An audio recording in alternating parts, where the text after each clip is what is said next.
জল জীবন মিশন প্রকল্পে উত্তর জেলার কদমতলা ব্লকের বিভিন্ন গ্রাম পঞ্চায়েতে দ্রুত গতিতে চলছে ওয়াটার ট্রিটমেন্ট প্ল্যান্টের কাজ।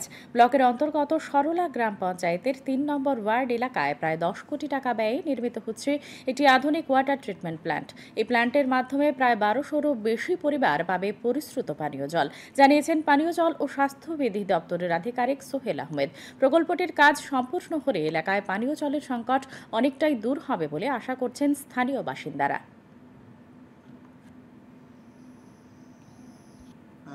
টোটাল প্ল্যান পোর্শনটা অ্যাপ্রক্সিমেটলি 10 করোড়ের মধ্যে আছে, ধরা আছে আমাদের প্ল্যান পোর্শনটা। তো মোটামুটি আমাদের 70% কাজ এক্সিকিউট হয়ে গেছে প্ল্যান পোর্শনের, আর পাইপলাইন 80%-এর মতো এক্সিকিউট হয়ে গেছে।